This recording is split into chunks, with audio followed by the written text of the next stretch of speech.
The famous adage, in unity there is strength, and tonight is a living testimony to that. Happening right now is the coming together of church leaders from the Southern Philippines Union Conference, its members, supporters, and dedicated volunteers of Hope Channel Philippines to celebrate and give thanks the successful 2014 media ministry, at the same time a kick-off for the glorious 2015. To be able to broadcast the everlasting gospel. That gospel. The Thanksgiving ceremony is graced by our Asia Pacific Communications Director, Dr. Jonathan Catholico, with Hope Channel Luzon, Visayas officials, and the National Telecommunications Commission.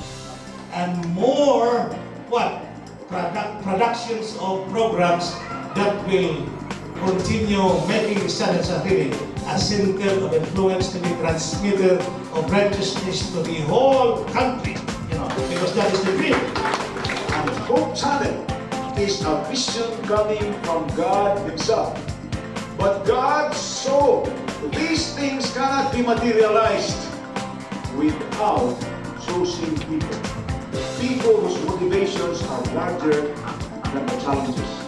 Kung maginaw lang ako kanunay ang broadcast ni Dr. Lorenzi inviting doctors around Cagayan de Oro, I tell you the blessings is unlimited, brothers and sisters. I tell you. Kung maginaw mo kanunay sa Panimbaya sa Kabuntagon, imo makita influence for our young people. Our appreciation to the Hope Channel volunteers. We are not paying them. We're just giving them for food and for care.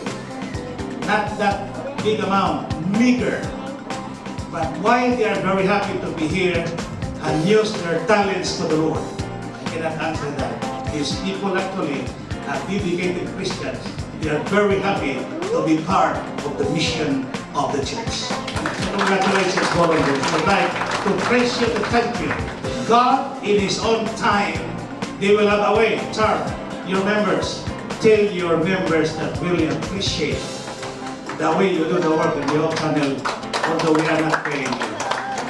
But sooner or later, the Lord will give you a reward of your spirit of volunteerism, just for the sake of the people of Mindanao and even the whole country.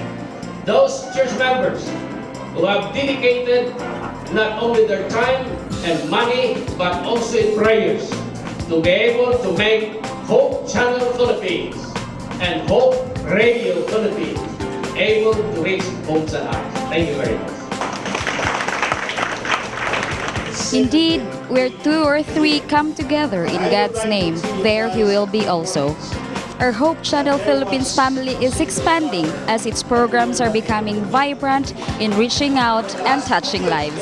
This is Angelia Ascuna for Hope Today.